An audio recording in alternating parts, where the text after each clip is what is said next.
گل باوری سالت پہ لاکھوں سلام، اس بہار شریعت پہ لاکھوں سلام۔ السلام علیکم ورحمۃ اللہ وبرکاتہ۔ اللہ رب محمد صلی اللہ علیہ وسلم، نحن عباد محمد صلی اللہ علیہ وسلم۔ جناب نور الدین صاحب ہیں، وہ یہ جاننا چاہتے ہیں کہ کیا اللہ تبارک و تعالیٰ کو صاحب کہنا اور میاں کہنا درست ہے؟ جیسے بعض حضرات کو ہم ان کے نام کے آگے صاحب لگا کر بولتے ہیں، اور بعض حضرات کو ہم میاں بھی کہتے ہیں، تو کیا میاں اور صاحب اللہ تبارک و تعالیٰ کے نام کے ساتھ یہ درست ہے؟ جیسے بعض حضرات اللہ صاحب بھی کہتے ہیں اور اللہ میاں بھی کہتے ہیں۔ تو انشاءاللہ تبارک و تعالیٰ اس کا جواب میں آپ کو دوں گا۔ امید کرتا ہوں کہ آپ حضرات اس ویڈیو کو مکمل دیکھیں گے اور زیادہ سے زیادہ اس ویڈیو کو شیئر کریں گے تاکہ دوسروں کے بھی علم و عمل میں اضافہ ہو۔ معزز سامعین کرام، اس بات کو یاد رکھیں کہ چاہے عربی ہو یا چاہے اردو ہو، ہر لفظ کے کئی معنی نکلتے ہیں۔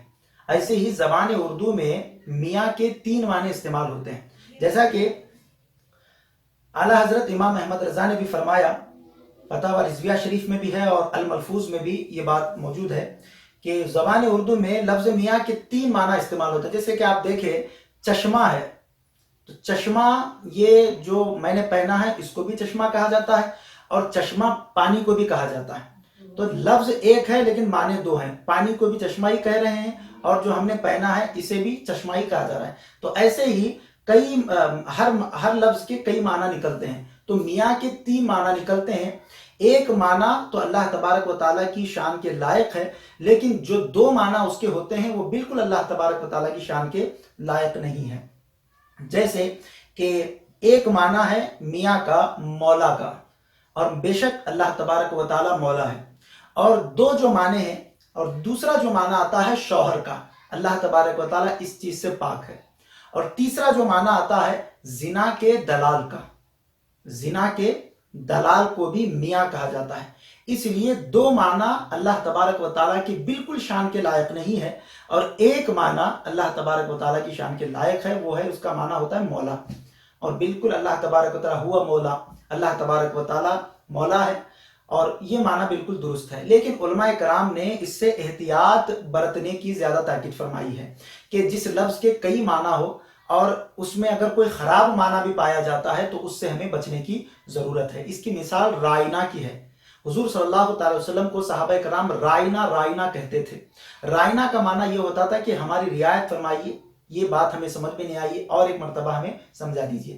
یہود کی لغت میں رائنا بے وقوف کو کہا جاتا تھا معاذ اللہ، اور چرواہے کو بھی کہا جاتا تھا۔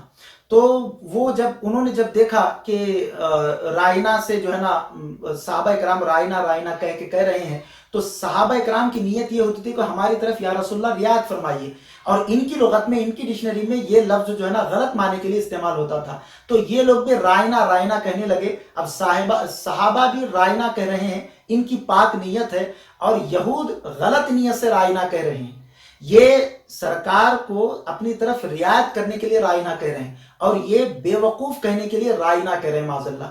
تو اللہ تبارک و تعالیٰ نے اس لفظ کو فوری طور پر اس پر پابندی لگا دی، کہا یا ایھا الذین آمنوا لا تقولوا رائنا، اے ایمان والو میرے محبوب کو رائنا سے خطاب مت کیا کرو۔ پھر پوچھا گیا ہم کس لفظ سے سرکار کو پکاریں؟ اللہ تبارک و تعالیٰ نے خود ہی حکم فرمایا، انظرنا، کہو کہ یا رسول اللہ ہماری طرف نظر فرمائیے، ہمارے حال کی طرف دیکھیے۔ تو انظرنا کا اللہ تبارک و تعالیٰ نے وہاں پر حکم صادر فرمایا، کہا رائنا کے اگرچہ معنی تم اچھے لے رہے ہو لیکن دوسرے لوگ اس کا معنی غلط لے رہے ہیں، تو اب تم یہاں پر اس معنی کو ختم کر دو اور انظرنا کہو۔ تو میاں کا ایک معنی اللہ تبارک و تعالیٰ کی شان کے لائق تو ہے، لیکن چونکہ اس کے اور 2 معنی غلط نکلتے ہیں، تو اس لیے ہم یہاں پر میاں کا لفظ اللہ تبارک و تعالیٰ کی بارگاہ کے لیے، اللہ تبارک و تعالیٰ کے لیے ہم استعمال نہیں کہیں گے۔ اللہ عز و جل یا اللہ تبارک و تعالیٰ یا اللہ تعالیٰ، یہی الفاظ اللہ تبارک و تعالیٰ کی شان کے لائق ہیں، اسی کو دہراتے رہیے۔ اور دوسرا سوال آپ کا یہ تھا کہ اللہ تبارک و تعالیٰ کو صاحب کہنا کیسا ہے؟ اللہ تبارک و تعالیٰ کو صاحب کہنا جائز ہے، جیسا کہ حدیث مبارکہ میں ہے کہ اللہم انت الصاحب فی السفر، کہ صاحب کہنا درست ہے، جائز تو ہے۔ اور خود حضور صلی اللہ تعالیٰ علیہ وسلم کو بھی قرآن حکیم میں اس لفظ سے اللہ تبارک و تعالیٰ نے خطاب فرمایا ما ضل صاحبکم وما غوی، لیکن پھر بھی علماء اکرام نے اس میں احتیاط برتنے کی تاکید فرمائی، کہا کہ صاحب عام لفظ ہے اور ہر ایک کے لیے یہ لفظ جو ہے نا بولا جاتا ہے، تو اس لیے یہ لفظ بھی اللہ تبارک و تعالیٰ کی شان کے لائق نہیں ہے، اس سے بھی جو ہے نا بچا جائے تو یہ زیادہ بہتر ہے۔ کہنے میں کوئی حرج نہیں ہے چونکہ حدیث مبارکہ میں بھی جو ہے نا یہ لفظ موجود ہے، لیکن پھر بھی علماء کرام نے جب اس کے اوپر نظر فرمائی ہے اور اس پر تاکید فرمائی کہ یہ لفظ بھی بہتر نہیں ہے، تو ہمیں اس لفظ سے بھی جو ہے نا بچنے کی ضرورت ہے۔ تو صاحب اور میاں ان دونوں کا جو فرق ہے آپ نے اس کو سماعت فرما لیا۔ اللہ تبارک و تعالیٰ کو جب بھی اللہ کہیں تو اللہ تعالیٰ کہیں یا اللہ تبارک و تعالیٰ کہیں یا اللہ عز و جل کہیں، یہ الفاظ اللہ کی شان، اللہ تبارک و تعالیٰ کی شان کے لائق ہیں اور یہی الفاظ آپ استعمال کریں۔ امید کرتا ہوں کہ جواب مکمل ہو گیا ہوگا۔ السلام علیکم ورحمۃ اللہ وبرکاتہ۔